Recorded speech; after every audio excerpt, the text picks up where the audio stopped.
Welcome Tech Brothers. In this video, we are going to talk about join in SQL and how we can join two files which are sitting in the ADLS storage.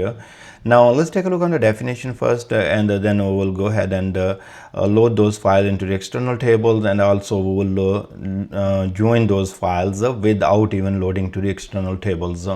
So what are the joins? A join clause is used to combine rows from two or more tables based on the related columns between them. So there is inner join that returns only the matching rows from both tables based on the joining condition. Left join returns all rows from the left table and matching rows from the right table, fills the nulls if no match. The right join returns all the rows from the right table and matching rows from the left table, fills nulls if no match. And then you have full outer join that return all the rows when there is a match in either the left or right table, fill nulls where there is no match. And there is a cross join. Then we barely use that, and that returns a Cartesian product of two tables, every row from the first table combined with every row from the second table. So these are the definition, and now what we are going to do, we are going to create two tables from the CSV files we have in our container, and then write our joins. Here's the CSV file called customer, and if you go ahead and take a look here, we have customer ID, first name and last name. There are 4 records in this file. Now if I go to the orders file, that we can see right there, we have order ID, then we have customer ID and order date. So customer ID is a combined, or it's a mutual ID between customer ID and order customer CSV and order CSV file. So this is a column that we can use for joining. Now first of all, I would like to load these. So let's go to the Synapse here and then go to the data, and here in the data we can go to the Azure Data Lake storage, and here is our Synapse container that was connected to our workspace at the time of creating a workspace. Now here is an input folder. That's exactly the same input folder that I showed you right here when I went to the storage account in the Azure portal, and then I went to the containers, and then I went to the Synapse container, and then went to the input folder. Now here is our orders, and here is our customer. I'm gonna go right click here and then say create external table. We are going to leave everything as is, but only use this info column names. That means our first column, first row is the header, and we hit continue. Here we have to select the SQL pool, and we have selected built-in, that means serverless SQL pool. Then we have to select the database. I'm going to go for TechDB, and then I'm going to create this table. I'm going to call this one as this is which table I'm actually creating. So if I go back here, so this is customer, right? So I'm going to create customer table here, and let's continue, and I'm going to call this DBO customer. Now we can open the script here and execute, and it's gonna create this table for us. We can go back here in the workspace, and if I will just refresh here, I should see this table under the external table, and you can see right there is a table. Now let's go back to Synapse again, and then we can simply click on orders CSV and do the same thing. We don't have to repeat all those steps here, but I'm just doing it for ease, and I know that once you have created a data source and all that, you're good. You don't have to recreate over and over, but I am just trying to make it happen quickly so you can see, because every time it create the file format, and the file format is pretty much same for us, because we are take first 2 rows, we are starting from the second row as a data. This is a comma delimited and all that. So these things, once they are created, they will stay as is, and they will be used if there is no change really. And in our case there isn't, and we have data source that's also pointing to the Azure Synapse container, and this is our storage. So these are 2 things, even we don't create it is fine, because they will be used in the creating table. I have a complete video on this one. So create table, external table, DB orders, and order ID, customer ID, and order date. I can simply execute these 2, this last part of it, and we should be fine, because these 2 data source and file format has been already created, and this can be reused. So that's fine, and now we have 2 tables here. If I will go back here and let's click on refresh, and here is our external tables. you can see that we have customer table and we have order table. Now I can start writing this query by myself here, or I can simply go down here where I have prepared the query already. So I said select c.customer. So c is the customer table, so that's our customer table. I gave the alias names called c, and then we can select by saying alias and then actual name of the column. And if I go back here in the customer, so you can see that we have customer ID.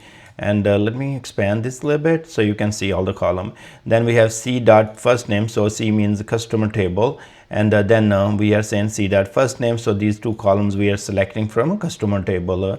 Then we are saying inner join on what? On the table called db order, alias this as o, and then o dot and c on which column? On c dot customer ID. So here is our c dot customer ID is right there, and then o dot customer ID is there. So we are joining on this two column, one from customer table and one come from order table, and those both I have shown you in the CSV file. They have matching records. So now o dot and we are selecting more columns, and here we are selecting a c dot last name, that's the customer dot last name, and then we have say o dot order name, that's coming from order table. This is also coming from order table. I don't need to get the o dot customer ID because that's the same, and I have already getting from the customer table, but there is a customer ID in the order table as well. If I want to present, I can just say o dot order ID. So I can execute now, and this should return me. See what happened here. We are using a serverless SQL pool, and here it is in the master. When I pasted this query, I have to go in the scope of TechDB. So that's fine. Now I will go ahead and execute my query.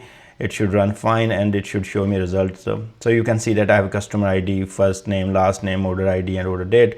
And the same way, if I want to do inner join, the left join, I can do left join. So then it's going to return me all the record from customer, but all the matching from the orders. And if there is no matching, then it will show me null. In this case, there isn't any record like that, and I can also do the right join. So in this case, it will return me everything from the right table, that is our orders table, and then it will show us other records from the customer table. If there would be non-matching, it will show null, but you can change those all, and then it depends what exactly you're looking for. In my case, I'm looking only for the matching records from both tables where they're matching on the customer ID. Now if we want to directly query them without even loading to the external table, that's possible.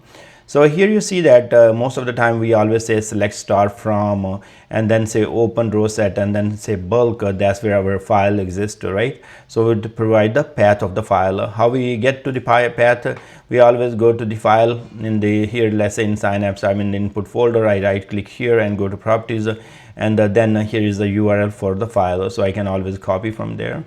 Now if I do that, what happened, then we've provided the format like, hey, we have CSV file and parser version 2.0, header row true and all that. So this is a very generic code we always use to select the data, and we then say as a result set or some name we give to this derived query.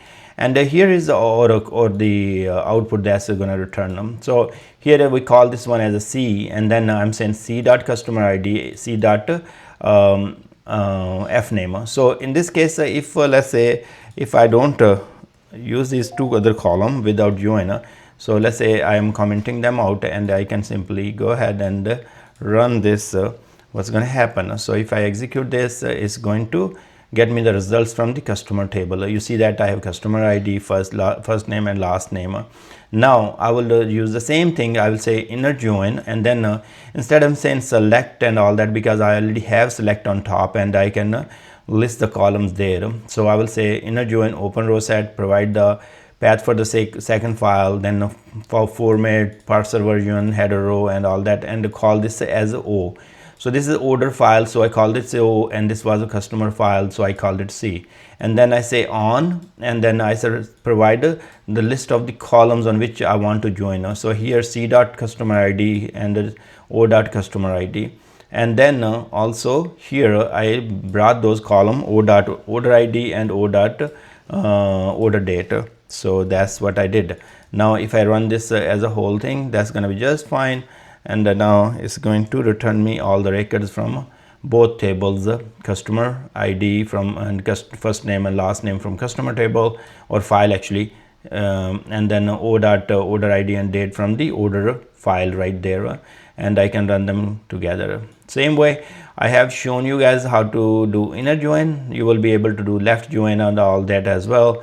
So here if you want to do left join, you can do left join, so no big deal, and simply go ahead and run your left join. So you will be seeing all the data from the left table and the matching record from the right, and if there is no matching, then you will see null. So let's say here is the fourth record and we have order ID and all that. I'm going to go back and make some changes. So here if I go to the orders here and then go to edit file and see this is the fourth customer ID, I'm going to delete this. So just to show you if there is no data, what happened when you run the left join.